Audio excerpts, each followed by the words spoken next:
with the audio read aloud of Xavie of Shamain. We are diving into part 11, covering chapters 15 and 16.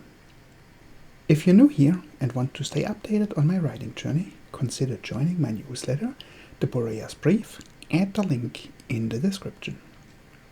Last time, Xavie was inducted and Yellna was struggling with her balance.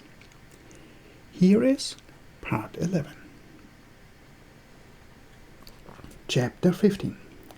The general populace of Boreas chose and adheres to a low-tech lifestyle in the spirit of deliberately experiencing life in a slower, more intense, more conscious, and more intentional way. This, however, does not mean that Boreas is void of technology overall. One example is the tubes, which are highly technical to a degree that is barely seen anyplace else in the known universe. Another example would be the railways. While the name goes back to a mass transportation system on planet Earth, Boreas railways have no commonality than the name. The Borean railways are completely underground. They are highly efficient and high speed. In fact, the engineering is so marvelous that one barely, if at all, registers any motion. Yet the trip, for example, from Berkeley to Kittat, approximately 2,900 kilometers, takes little more than 2.5 hours. This means this transportation method travels at close to the speed of sound. These railways are mainly used to transport goods throughout Boreas and only in exceptional cases are used to transport people. Boreaspedia, 25th edition. Esther, 20th March 22, 5th epoch. Xavie. Youngsters who have not started their 9th year of life are invited to attend the festival in the afternoons until after their early dinner, which typically ends around 1700.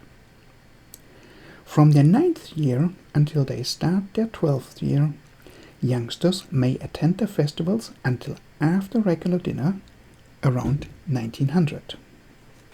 Starting with the festival following their 14th birthday, youngsters are welcomed on the festivals until 2100. And starting from the fire festival in their 19th year, the festivals are fully open to them. Each step is a rite of passage and marks an important progression in a youngster's life. Why is it that folks newer to a group, or in this case our tribe, start displaying an aggressive streak? I've observed this now a few times, and it is always the same pattern. It is more pronounced if it's a small group that joins our tribe, but the same nonetheless. First, the newcomers are curious and reserved, but want to orient themselves. Once they know the key players, a more aggressive streak emerges. Sometimes it seems atypical right then and there. In most other cases, the behavior does not match the characteristic of the person I get to know later on. Still, this aggressive streak emerges. I assume it is some form of trying to integrate into the hierarchy of the group, some primitive instinctual behavior. If so, I find it disturbing that folks don't control themselves and behave in a more informed, mature way. A few months back, we had a small group of newcomers to our tribe in Shamain. It looks like it's the time the 3 youngsters are on the prowl to call for attention to themselves by bullying others. Terrific, as long as they stay away. Great. Those 3 clowns are, of course, heading for Evernorth. I mean, her hair is a beacon. Most others are used to it by now. But these 3 on the prowl, on the search for targets, are picking out the obvious ones. All three are older than Evanor. I'm certain she could hold her own against each of them individually. I've seen them and taught them in the Aurora Dansu classes. They are average at best. While built on the lighter side, Evanor is still strong and very fast. And she has honed her skills, ranking in the top 8 of her class and able to hold her own against opponents 2 years her senior. But not 3 at a time. Shit, this is not what I need, and definitely what Evanor deserves. I casually make my way to where Evanor stands. I also take note where the elders are. I prefer this not escalate or get ugly, but I will also not allow Evanor to be a target. Those 3 will outgrow this phase in a few weeks at the latest. Let's get through this in a way that allows everyone to keep face. I position myself at Evanor's back, my own back against one of the tents erected for the festival. There she is, the largest of them drawls. I was wondering what kind of insanity is riding you to color your hair red. Why would you assume it's colored? Evanor fires back. Whoa, why so aggressive? The short one hollers. Who's aggressive? Just want to enjoy the festival, Evanor answers and turns to walk away. Hey, redhead! Where are you going? I'm not done talking with you, the largest bellows. Too bad for you, I'm done talking with you. Evanor's really got some spine. I check the surroundings. A couple elders have moved closer, Yellna amongst them. But nobody else I consider sympathetic to this group is around. Good. Only these 3 then. What you want don't count. Get over here and let me feel that hair, the largest says and makes to grab for Evanor. I think not. I'm on the move. Does not concern you. Get lost, the third one tells me. It's always the same. Newcomers to the tribe having the idea of getting aggressive. No need for it. You have your place. In 2 months, you're going to regret whatever you're trying to accomplish. I notice that Yellna is pulling Evanor out of the thick of it. What are you going on about? This is not some history lesson, the shortest counters. I guess with time you'll see. She said she's done talking with you. That should be hint enough. Should it? What are you going to do about it? The largest one postures. I'm not going to do anything. You can choose between letting this go and leaving, or continuing down this path of being obnoxious and disturbing the festivities. If you're choosing option number 2, I'm going to be reacting to whatever ideas you come up with. You done that before? The third one asks. Done what? Getting involved when you shouldn't, talking a lot, and getting your ass kicked, the third classifies. That. No. Getting involved occasionally. Talking only to see if you're smart. Getting my ass kicked? That has been a while. Arrogant little ass, the short one growls and charges. He's not only short but also charges frontally. This could be a tactic if you have the size and weight plus surprise on your side. I let him come close, turn away out of his path, stab with a flat hand into his windpipe, and out of the rotation hit him with my elbow on the back of his head. He goes down wheezing. I immediately turn back around, facing the others, ready to take them on. When I see they did not make use of the situation, I stand more relaxed. Time to take your friend and be someplace else.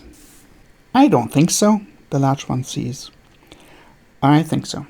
Pick up your friend and leave before this gets embarrassing for you. Cool down somewhere else, Yellna says from the side. She is holding back Evanor, who's staring daggers at me. I guess that is going to be a tough conversation to be had. Later. And if we don't, the largest one's sneer grows. Suit yourself, but don't expect this not to have consequences, Yellna replies. Come on, let's get this over with, the large one bellows. Nope, I shake my finger at him. Told you, you have the choice of walking away. I'm only reacting. The large one nods at the third one, and together they charge at me. Their sluggish attack, while relying on strength alone, makes it relatively easy to defeat them. No knocking them out, just to the ground. As the largest one wants to get back up, an elder pushes their staff into his back. Stay down. Recognize when it's time to concede and save what face you have left. And surprisingly, after a few seconds, he nods. Before the elder has the chance to remove their staff, an enraged trio of couples pushes their way inconsiderately to the front, elbowing and shoving everybody and anybody in their way to the side. More than one Shamainian lands on their hands and knees or their back. What is the meaning of this? Why are the elders attacking our boys? One of them, the tallest and most muscular build, demands loudly. You are mistaken.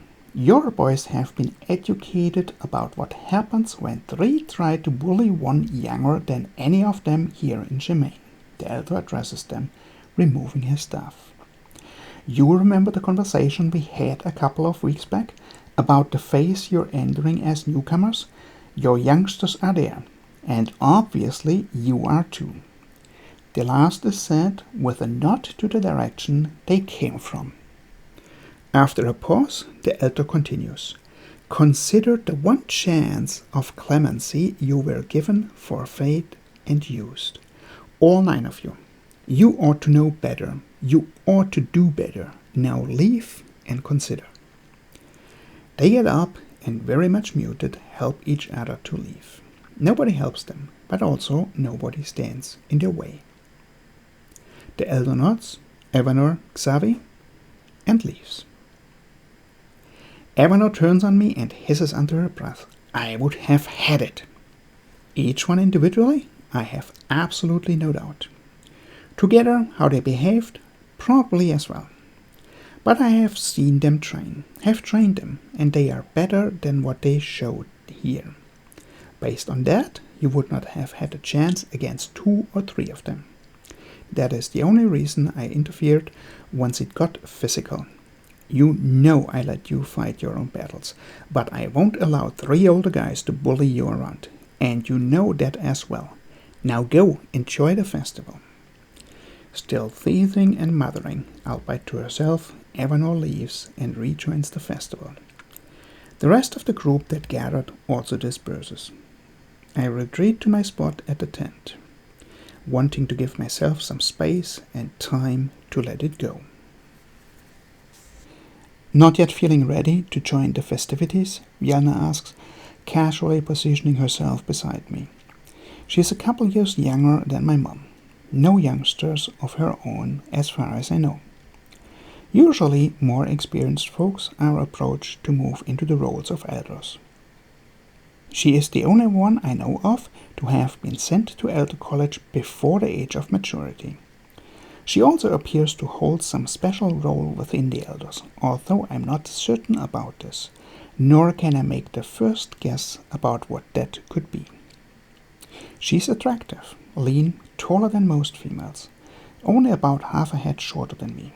From what I have seen and experienced, her skills with the staff, bow, and aurora dansu are well above average.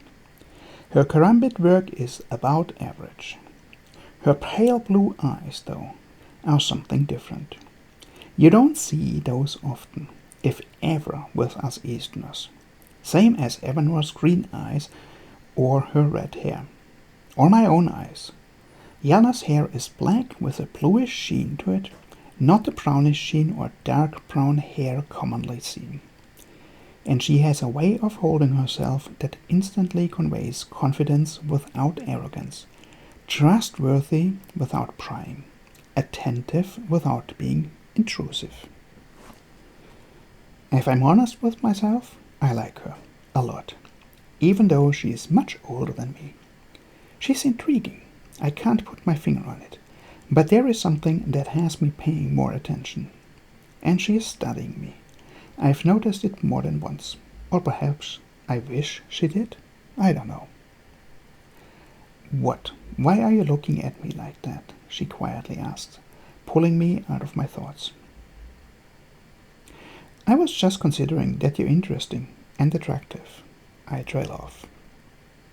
Now, Xavie, are you flirting with me? She purrs, winking at me.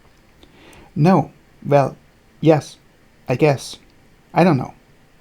If you weren't an elder, if you were closer to my age, I definitely would. I value your personality, your opinion. I enjoy talking with you.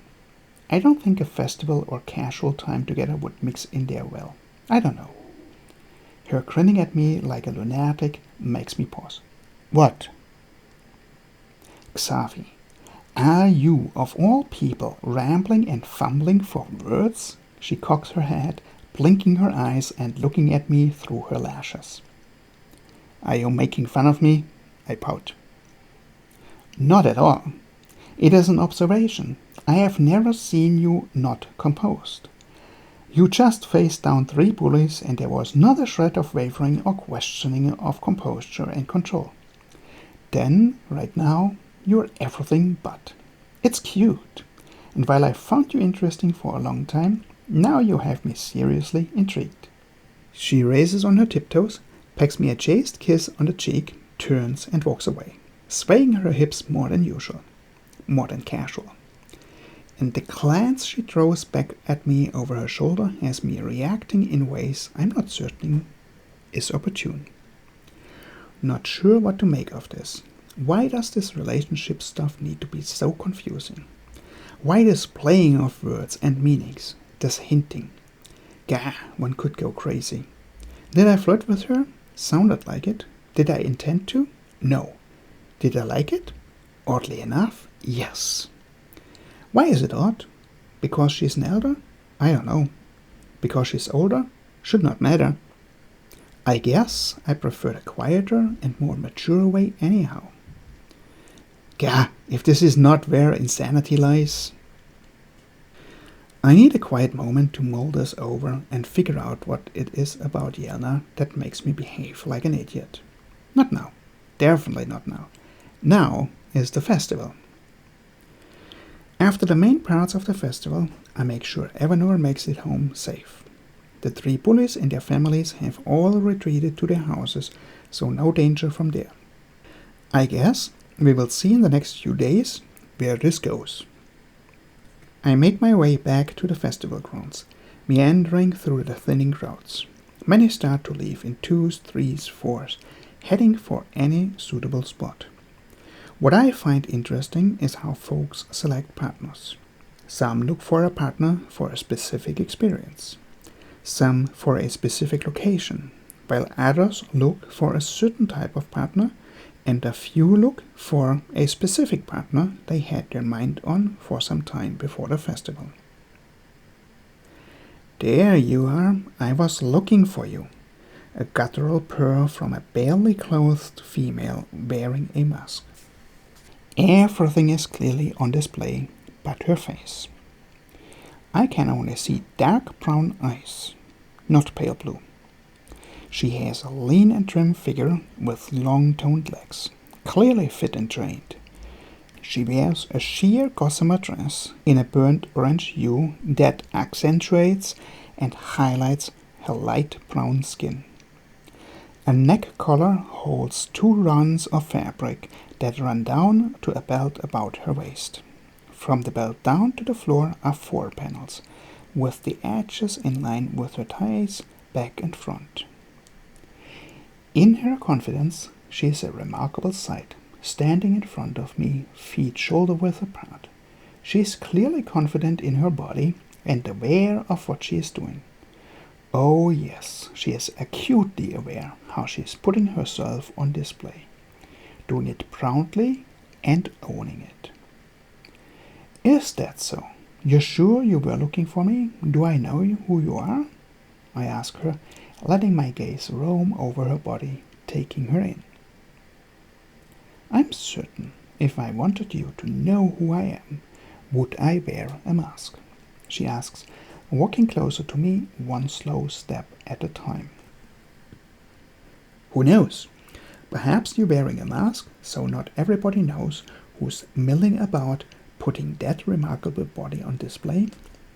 I challenge. It is a remarkable body. While still lean and fit, she also has more rounded, more pronounced feminine features than the partners I've had before. That too. Now, are you just going to stand there gawking at me and making comments? Or will you come along so we can get you out of your clothes and enjoy each other? She now stands barely half an arm's length away. I lean into her, not touching her, and whisper in her ear, "Are you always this direct, or does your mask allow you to be this bold?" A smile plays around her mouth. I take this to be a yes. She takes me by the hand, turns around, and leads me to a tent set up on the edge of the festival grounds. I'm direct if I want something, and today I want you to experience what it means to be with someone more experienced.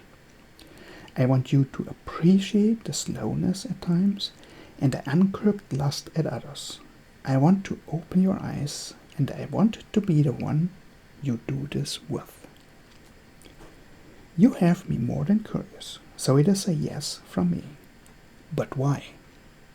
I have to admit the view from behind is also not bad. Seeing her move confidently in this scrap of nothing is alluring on a different level. I'll state it clearly. It is a yes from me as well, she purrs. And it is something someone did for me years ago. Having observed you taking care of your sister made me curious about you. I have been watching you getting your experiences in the last few months, and I remember how it was for me when someone introduced me to a more mature, more intense, deeper satisfying way. I want to show you the same. It just feels right and something I wish to do for you. Don't worry, there will be plenty of pleasure involved for me as well. As we reach the tent, she holds aside a flap and stands in the opening. There is no way to pass her without getting into plenty of contact. Clearly what she intended. I take the invitation, step close enough to feel her pressed through my shirt, my hands on her hips, our faces only centimeters apart. I hold her like this, sidestep into the tent and rotate her out of the tent opening. She lets go of the flap and places her hands on my forearms. She brings her body close to mine, touching lightly at various places from top to bottom. Our mouths are nearly touching. A shy smile plays on her mouth and in her eyes. This feels uncomfortable. She slides one hand down to my crotch, cupping me. How needy are you? You talked about taking time. Are you suggesting going quick now? She silences me with a finger on my lips and massages me through my pants. No, I'm asking how desperately you need release. No point in playing if you can't last. If you keep doing that, it won't take long at all. System notice. Segments covering the intimate encounters happening at this stage in the saga have been omitted from this read aloud to comply with platform delivery regulations. The full narrative of these chapters remains whole within the physical print and digital copies. And I do just that. It takes time, and with every touch, every contact, every move, the tension rises a tiny bit. It is an intense and near palpable anticipation, expectation, waiting. She shows me ways to build, ways to create release, ways to enjoy. She teaches me how close pain and pleasure can be, ways to fairly take, all night long. I don't know how often. It does not matter. What counts is the length, the flow, and the intensity of the experience, the depth of the release, the thoroughness of feeling satisfied, deeply sated, content. This is something so different from everything I have experienced so far, so unexpected, so gratifying that this is a possibility. It's eye-opening how much I have missed and nerve-wracking how much there is I have had no idea about. By early morning, we are sprawled across cushions laid out on the floor of the tent. Nothing else in here anyhow. I guess you spoiled me, I have to admit. How am I supposed to go back to the younger females and find this kind of fulfillment?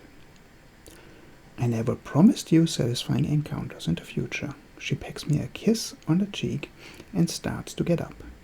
I only promised to show you what there is to be had, to be experienced. It is for you to find the right partner to do so. And I thank you. It has been a while since I was this thoroughly and deeply satisfied. Will I see you again? Will we do this again? I ask, looking up at her while she is getting up. We will see each other around, although you won't know who I am. She's standing in front of me now, looking down on me. And no, I don't think so. This is a one-time gift. Enjoy it, make use of it. It won't do you any good only at festivals. Then she turns around, knowing full well what she is doing. System notice. Segments covering the intimate encounters happening at this stage in the saga have been omitted from this read aloud to comply with platform delivery regulations. The full narrative of these chapters remains whole within the physical print and digital copies. It is a couple hours after breakfast time when I return home, not being the wiser who she was. I only know that my expectations have shifted for good. Is this a good thing? I'm not sure. Should make it less easy finding the right partners. Chapter 16. The Smoky Mountains are located on the southern continent. While the shortcut of the agility course passes through the mountains, this does not make them easily conquered. The agility course makes use of several larger valleys that are connected via relatively low passes.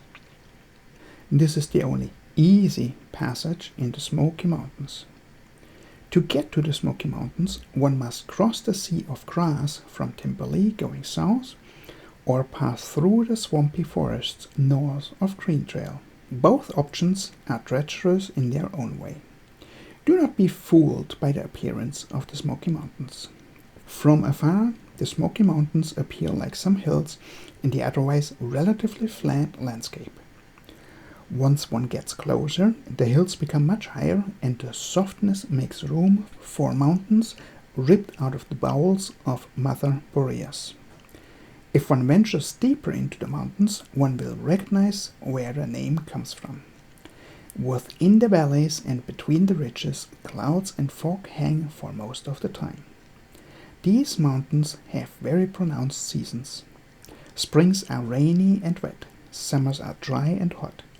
Autumns are sunny and crisp. Winters are harsh, cold, and carry loads of snow.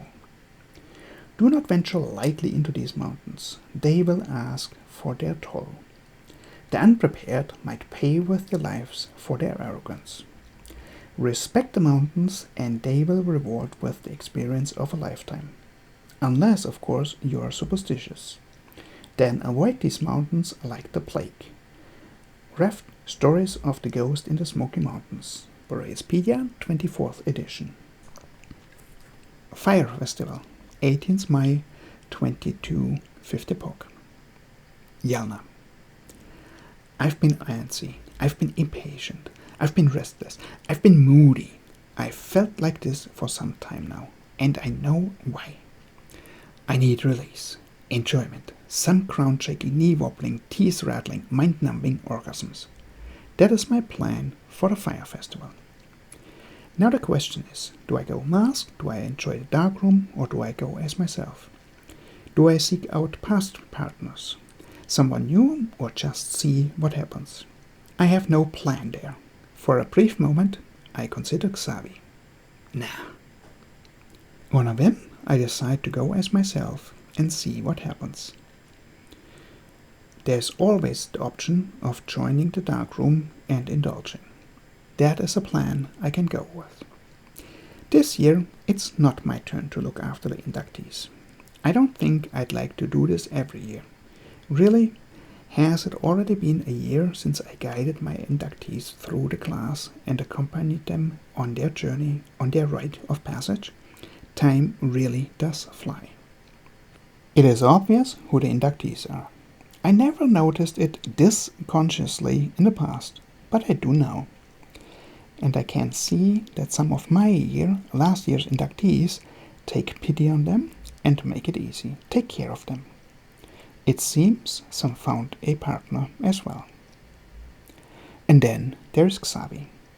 He seems to observe more than participate. No partner? I casually walk over to him, observing him, trying to get a read on him. Hey Xavie, how have you been? Any more drama since the Esther festival with the newcomers? Nah, he shakes his head. A couple days after that event, all showed up and apologized. It felt like they meant it. It's not like we haven't seen this pattern before. And it helped, especially them, that one of the elders was there. It drove the point home to watch oneself. It's good. I position myself to Xavie's right at an angle so I can watch the festival and all going on there, the folk celebrating, and him. Glad to hear. And how have you been? Anything out of the ordinary happening? Not sure if I'd call that. He shrugs his shoulders and briefly glances at me. But I had an encounter with a more experienced, masked female. She changed my perspective. Not sure if it qualifies, but it was eye-opening for me. I think it gave me a taste of what we talked about a while back. Now he's focusing on me. The intensity that comes with deeper connection and knowing oneself better. I think this was something in that direction. A taste. Interesting. How come sometimes the ones that appear to have a difficult start, a delayed start, end up ahead? It did? Why are you looking this gloomy then? Because it did, I guess. Another shrug of his shoulders, defeated. After that experience, I have to say that all the others pale in comparison. They are not even close, and frankly, I don't feel inclined to experience less. The thought alone leaves a sour taste. So here I am, having gotten a taste of what there could be and not sure how to find it. He waves out over the folks at the festival, no one in particular, resigned. It sounds like it was an exceptional encounter. No idea who she was? I probe, now wondering myself. Yes, it was exceptional, and now I have no idea who she was. She said it was a one-time gift. I haven't been able to identify her since. Then he focuses again on me. Holy, she had brown eyes, so it was not you. Why would you think I'd be indulging in an experience like that? He's made me curious. Not surprising, there has been a lot of thought and mulling things over. Honestly, it is a compliment that he seriously considered I might gift him an experience like that. He turns to face me now, the festival forgotten. We had a conversation in this direction, and this experience was a form of answer to that. She specifically thought me out, knew who I was, had watched me for several festivals. It was not a chance encounter at all. It was deliberate. It was planned. It was prepared. I look at him, feeling that focus of his on me. I don't feel challenged by it or uneasy. No, having him focus on me is wholesome. Now I'm kind of flattered that you're thinking of me doing this for you. Thinking about it, it would be deeply enjoyable exploring a more mature, a deeper encounter with him. I'm not sure if I would have done it if you weren't one of my inductees. I shrug my shoulders. Does not matter now. It's past. This changed everything. But then again, today are the new inductees, so it does not count anymore. And I really don't care about that anymore. What are you saying? His gaze snaps to me again, eyes wide. You want to get out of here? Go somewhere undisturbed? I whisper. Are you asking me? His voice raspy, barely audible, barely containing his surprise and excitement. I guess I am. Unless you don't want to? Am I really doing this? Did I hear myself correctly saying this out loud? Looking at the astonished face Xavie is making, I guess I did. And my body tells me that it's perfectly fine with it as heat pools in my center, sparks pulsating in my blood. Not want to? No, I thought the age difference is what made you not interested. Now listen to me. I leaned into him, into his place, fixing his eyes with mine and inhaling his scent. Age and maturity are two different things. You are far more mature than your age suggests. What you told me you discovered with that encounter makes you far more mature and experienced than most 10 years your senior. So forget the age. You want to go, get down and see to what it leads to? Or keep debating?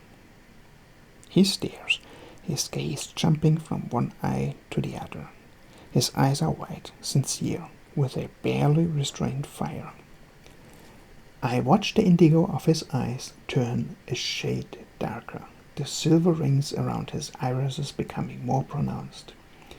It is a disturbingly fascinating display of change. Slowly, he reaches up to gently cut my cheeks, pulling me in. His touch electrifies my skin. I want him right fucking here and now. I have to get on my toes. He's much taller than me. He searches my eyes, asking for permission. Yes, I want this. I want you. My voice? Quiet, but certain. In an instant his mouth is on mine, shamelessly claiming me. All my nerve endings explode, stars dancing in my vision. I feel lightheaded and my knees threaten to give out. I grab onto him to keep myself upright, keep myself steady. He pulls away after several frenzied minutes, resting his forehead against mine. A deep sigh escapes him. Just to be clear and formal, yes, I want this. Then let's go. I step out of his embrace. It takes some effort to get my body moving away from him and turn to walk home. If I don't keep physical distance, we won't make it to the next covered place. I felt needy in the past, but not like this, not this frenzied, starved. Something tells me there is no need for festival arrangements. I don't bother checking if he follows. I felt his need, his want against me a moment ago, and now I feel him watching my back, his gaze burning on my behind. As an elder, I have more of a choice of accommodation and location, as far as places are available. I chose a cozy house, usually reserved for families with 3 or 4 members, at the edge of town. I did not expect you to live at the edge of town. How come? He muses from behind me, clearly surprised. For one, there are fewer prying eyes. And there are other reasons you don't need to concern yourself about. I'm not going to divulge my reasons, if not even the other elders know for certain. Being at the edge of town allows me to leave and come back without needing to travel through town. The same applies to my occasional visitors. They may come and go without passing through town unseen. As I open my front door, I can feel him close, feel the heat radiating off him, enveloping me. He places both his hands on my hips. There's an instant shock of desire from his contact, bold. Usually I would not allow this gesture, but with him I find myself welcoming it. I welcome the grounding it gives me, the steadying. I savor this contact and want more. So I take it, leaning back against him, feeling him against my back. He makes me feel protected, secure, cocooned. I've never had this instant reaction to anybody. I don't know what is happening. I snuggle into him, into Xavie, and let out a deep breath. He moves his hands, cocooning me even more. His left hand moves to my stomach and splays wide, while his right moves boldly upward. He leans down, kissing me on the left side of my neck, a chaste peck at first, then another. I tilt my head, giving him access. He trails a line of kisses from my shoulder up to my ear, grazing me here and there lightly with his teeth and sending a jolt of sensation down my spine. Then his hand is on my breast, cupping it, a finger twirling on my erect and sensitive peak. The moment he pinches me lightly, he also bites tenderly on my earlobe, sending a scalding hot wave of sensation down to my core. I could combust right now. Whoa, this is a first. I need to reach out and steady myself. My hands land on the doorframe. My eyes fly open. Wait, we're still standing outside. Haven't even made it through the door. White-hot desire pulsates through me. I need my hands on his skin right fucking now. I twist in his embrace and pull him over the threshold. We tumble through the door, and the moment it is closed, all restraint is gone. All hesitation evaporates, driven by a need, a burning desire, a consuming lust, a carnal craving. We fumble, tumble, and somehow manage to get the other out of their clothes. Every time we touch, it is a shock to my system, electrifying. It fans the firestorm that is my need. The moment there is no contact, I instantly miss it, crave it, need it back. There is no reason, no clear thought, no grand scheme.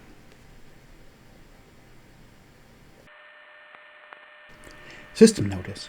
Segments covering the intimate encounters happening at this stage in the saga have been omitted from this read aloud to comply with platform delivery regulations.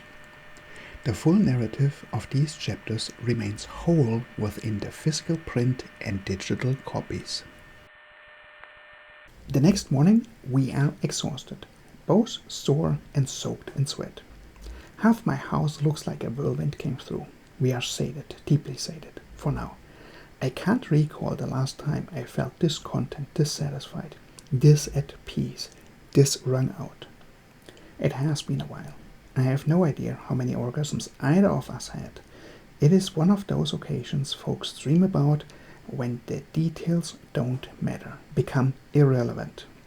No matter how recently the desperate need has been sated and fulfilled, it is too long. The wait a sweet torture on its own. I have never experienced anything remotely like this. This need, this carnal requirement to be in constant physical contact with the other. I have heard of it, but I always considered it to be exaggeration. I'm resting my head on his chest, listening to his steady heartbeat. I need this proximity. Now what? He asks. I trace a finger over his stomach, following the dips between the muscles there. I mock sniff at him. I think we are both in need of a bath, and if we have time, we could go again.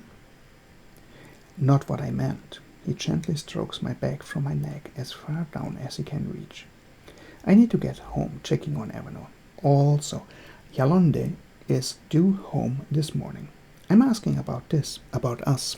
There is absolutely no shyness, no hesitation, or even consideration of being completely bare, body and soul, in front of the other. I don't know. I have not considered it. I'd like if it would not be only a festival thing, though. I need it to not only be a festival thing, but I'm not ready to voice it out loud, yet, or even admit it to myself. I'd like that. It feels right. I don't know. I have no idea. Let's take it one step at a time. Get up, bathe, let's get cleaned up, and then clean up the house a bit. We kind of made a mess. My mind is a mess. My feelings are a mess. The house is only the most obviously visible mess of all of them. True. We don't make it to the bath without losing ourselves in each other again. How either of us is still able to move, I can't explain. Where will this take us? Finally, we figure that one of us should be in the bath while the other cleans up the house some. Then we switch. I guess this seals it. You spoiled me completely, he muses. What do you mean?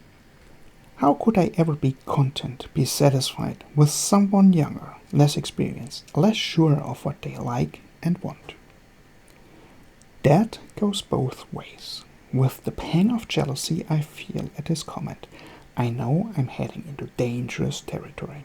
Very dangerous. I think my heart is already there, and my body. It's only my bum-fuzzled brain that's lagging behind. Shit. Not what I intended, not what I'm free to do, not what I can afford to indulge in. We make our way into town separately, not because we want to hide, but because we have not figured us out yet. I also need the distance. The moment he's too close, I'm not sure I will have myself under control enough to not just jump him and demand he save me. I need the distance for my brain to work, my wits to not scurry off into some mountain cave and hide while that wildfire of desire, pulsating through my veins, takes control. Again. And that brings us to the end of this reading. It sure sounds like Xavie and Yellna are now out of balance together. Let me know your thoughts about that in the comments below. If you want to explore more of this world, don't forget to subscribe to my newsletter, the Boreas Brief, at the link in the description. It's where I share all my secret projects and early updates first. Next time, in part 12, we'll see if there is a future for the two. Make sure to subscribe so you don't miss it, or click the playlist right here to catch up on any episodes you've missed. Peace.